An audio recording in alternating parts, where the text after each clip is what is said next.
sometimes sell for such an unbelievable price that even the biggest collectors are left amazed.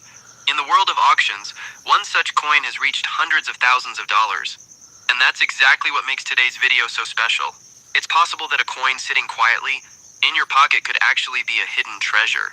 Today we're going to talk about 3 American quarter-dollar coins, and one of them has achieved the highest auction price with a story behind it that is truly shocking. In this video, we'll explore what makes these coins so special and different from ordinary coins. If you enjoy discovering the secrets of old American coins, make sure to subscribe to our channel USA Old Coins, like the video, and tell us in the comments if you have ever seen a valuable coin. So let's get started and uncover the secrets behind these fascinating coins. Friends, now we're going to talk about an American quarter-dollar coin that has surprised many collectors. At first glance, this coin looks completely ordinary. But in reality, it has an interesting history and a surprisingly valuable side. The 1970 quarter dollar was commonly used in everyday transactions in the United States. But under certain conditions, this same coin can become very valuable in the world of collectors. The design of this coin is part of the Washington Quarter series, which features the portrait of the first U.S. president, George Washington, on the front, while the reverse side displays the design of a powerful eagle. In 1970, this coin was mainly made from a combination of copper and nickel because silver coins were only produced until 1964. For that reason, a regular 1970 quarter does not contain silver. Most of the quarters from this year were produced at 2 major U.S. mints, Philadelphia and Denver, and the total number produced was in the hundreds of millions. Because of this large mintage, a regular circulated 1970 quarter is generally not considered very valuable. If someone has a normal circulated 1970 quarter, its value is usually just 25 cents, which is its face value. However, if the same coin is found in uncirculated condition, known as mint state, or if it contains a rare minting error, its value can increase dramatically, sometimes reaching hundreds or even thousands of dollars. Collectors pay special attention to the 1970 D quarter, because some coins produced at the Denver Mint are found in extremely high-quality condition. If a 1970 D quarter is in almost perfect shape, with no visible scratches or signs of wear, grading companies may assign it grades such as MS65, MS66, or even higher. These grades can significantly increase the coin's value. For example, a coin graded MS65 may sell for around $15 to $40, while an MS66 coin could reach $80 to $150. But if a coin is graded MS67, which is considered an exceptionally high condition, it could sell at auction for $400 to $900 or even more, because coins in that level of preservation are extremely rare. This is why collectors always examine old coins very carefully, because sometimes a coin that looks ordinary can suddenly turn out to be extremely valuable. Now let's talk about the special mint errors that can turn a 1970 quarter into a real treasure. During the coin minting process, small mechanical issues can sometimes occur, causing the coin to come out slightly different from the normal design.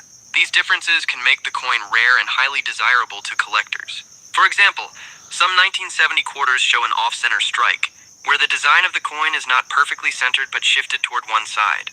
Coins like this are very interesting to collectors because each error coin is unique. Similarly, some coins show double die or die crack errors, where letters or numbers appear slightly doubled, or where a thin raised line appears on the metal surface due to a crack in the die used to strike the coin.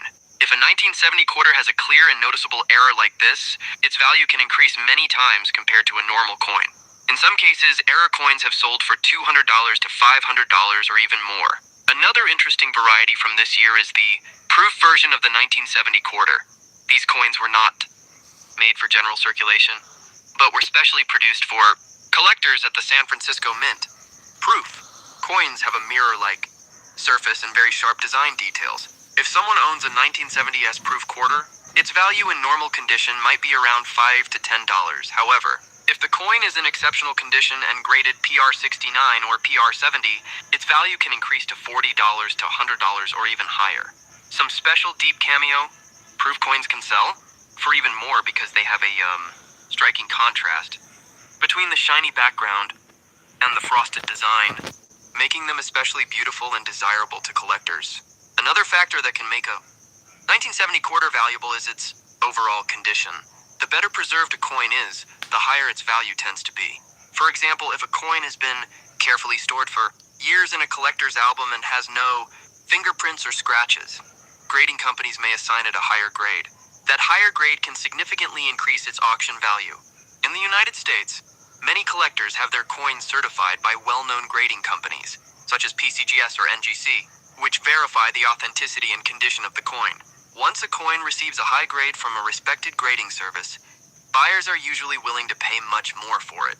In the world of coin auctions, there have been several occasions when a seemingly ordinary 1970 quarter sold for a surprisingly high price. This usually happens when the coin is in exceptional condition or has a rare and interesting mint error. When collectors compete to obtain such a coin, bidding can increase quickly.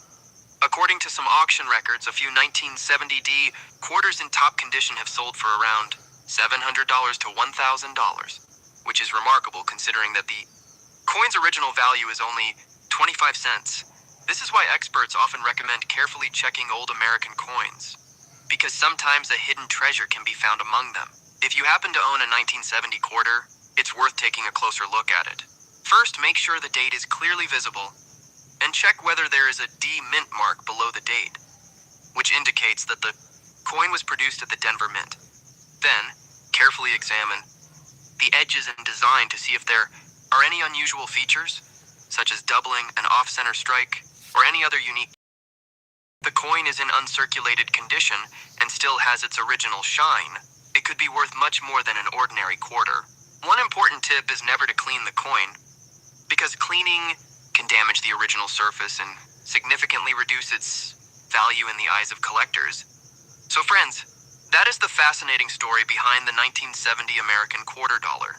At first glance, it may seem like a simple everyday coin, but with the right condition and the right minting error, it can be worth hundreds of dollars.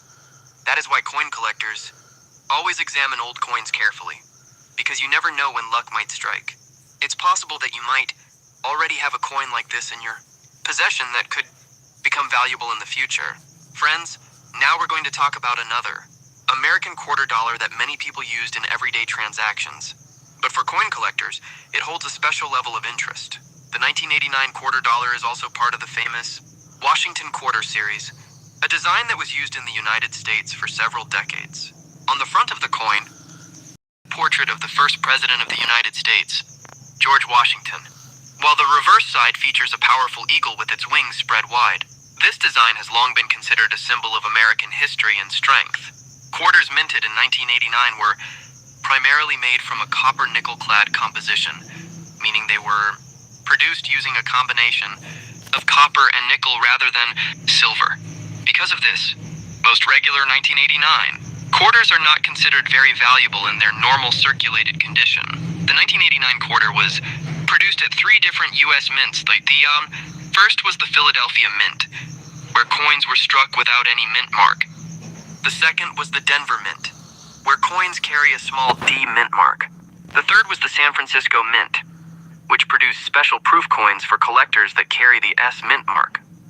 In that year alone, the Philadelphia Mint produced about 512 million coins, while the Denver Mint struck around 390 million quarters. Because such a large number of coins were produced, most 1989 quarters found in circulation today are only worth their face value of 25 cents. However, if the same coin is found in uncirculated condition or contains a unique minting error, its value can increase significantly. For collectors, the most important factor that determines the value of this coin is its condition. If a 1989 quarter shows heavy signs of circulation, its value usually remains very low. But if the coin is discovered in mint state condition, meaning it was never used in circulation, the value begins to rise. For example, if a 1989P or 1989D quarter receives a grade of MS63 or MS64 from a professional grading service, it may sell for around $3 to $10. If the same coin receives a grade of MS65, its value may increase to $15 to $40. However, once the coin reaches higher grades such as MS66 or MS67, the value can jump to hundreds of dollars. Because coins preserved in such excellent condition are extremely rare, collectors are especially interested in error coins from 1989. During the minting